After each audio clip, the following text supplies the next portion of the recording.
Hello friends, welcome to Kavish Cute Kitchen. இன்னைக்கு நம்ம வீடியோல என்ன பார்க்க போறோம் அப்படினா chicken fried balls எப்படி செய்யறதுன்னு பார்க்க போறோம். ரொம்ப சூப்பரா இருக்க போகுது. பாருங்க பார்க்கிறதுக்கு எவ்வளவு யம்மியா இருக்கு அப்படினு சொல்லிட்டு நம்ம ஃப்ரெஷ்ஷான வீட்ல செஞ்ச ஹோம்மேட் கெச்சப் ஓட நம்ம இத சாப்பிடும்போது அவ்வளவு டேஸ்டா இருக்கும். ஓகே, இது எப்படி செய்யறதுன்னு பார்க்கலாமாங்க. அதுக்கு ஒரு மிக்ஸி ஜாரில் ஒரு 4 பிரெட் வந்துட்டு சேர்த்துக்கலாம். நான் வந்து ட்ரை பிரெட் எல்லாம் இருக்குல்ல, இந்த மளிகை கடையிலலாம் கிடைக்கும்ல, அந்த ட்ரை பிரெட் தான் சேர்த்துக்கிறேன். இது வந்து பிரெட் கிரம்ஸாக நல்லா மிக்சியில் போட்டு துருவி எடுத்துக்கலாம். இதே சாஃப்ட் பிரெட் அப்படின்னா லைட்டாக டோஸ்ட் பண்ணிவிட்டு நீங்கள் இது மாதிரி கிரைண்ட் பண்ணிக்கோங்க. நான் வந்து ட்ரை பிரெட்னால அப்படியே கிரைண்ட் பண்ணி தனியாக எடுத்து வச்சுக்கலாம். கிரைண்ட் பண்ணிவிட்டு இப்போ வந்து நம்ம சிக்கன் வந்து நல்லா குட்டியாக நல்லா போன்லெஸ் சிக்கன் வந்து குட்டியாக கட் பண்ணி நீங்கள் கேட்டிங்கன்னா அவங்களே தருவாங்க.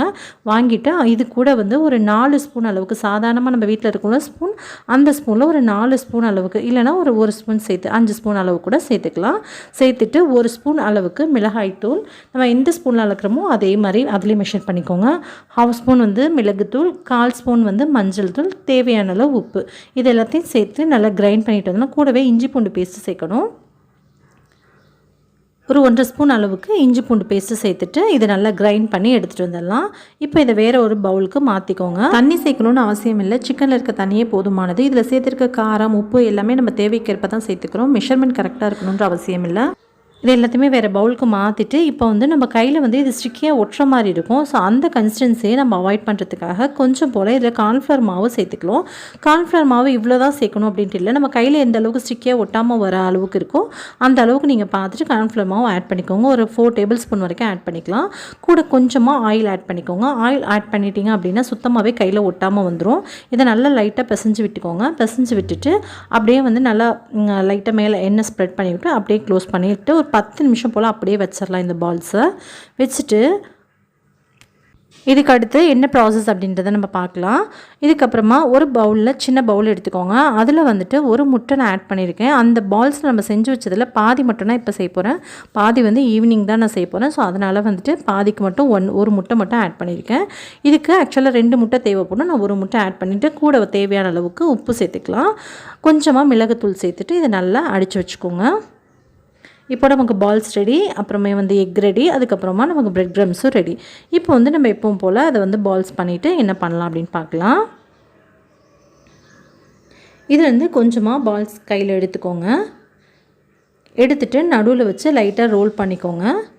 இது ரொம்பலாம் டைம் ஆகாது, லைட்டாக இப்படி உருட்டி விட்டிங்க அப்படின்னாலே ரோல் ஆகிடும்.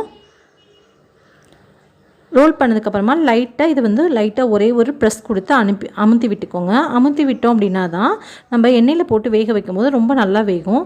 ரொம்ப பாலாக இருந்துச்சு அப்படின்னா வேகிறதுக்கு டைம் ஆகும், உள்ளே வேகாத போயிடும். இதுவே நமக்கு எண்ணெயில் போட்டு எடுக்கும்போது நல்லா உப்பலாக வரும். அப்போ நமக்கு நல்லா பால்ஸ் மாதிரியே வந்துடும். இது மாதிரி ஷேப்பில் நீங்கள் தட்டி எடுத்துக்கோங்க. இப்போது நம்ம பீட் பண்ணி வச்சோம்ல எக்கு, அதில் வந்துட்டு லைட்டாக உள்ளே விட்டு ஸ்ப்ரெட் பண்ணி விட்டுக்கலாம். அப்படியே போட்டு உள்ளே திருப்பி விட்டுக்கலாம். அதுக்கப்புறமா நம்ம பிரெட் க்ரம்ஸில் ஒரு தடவை டிப் பண்ணிக்கலாம். பிரெட் க்ரம்ஸில் டிப் பண்ணிவிட்டு அப்படியே எடுத்து நம்ம எண்ணெயில் பொரிச்சிட வேண்டியதான். இப்போ நம்ம எடுத்து வச்சுருக்க எல்லா பால்ஸுமே இதே மாதிரி நான் ரெடி பண்ணி எடுத்துக்க போகிறேன்.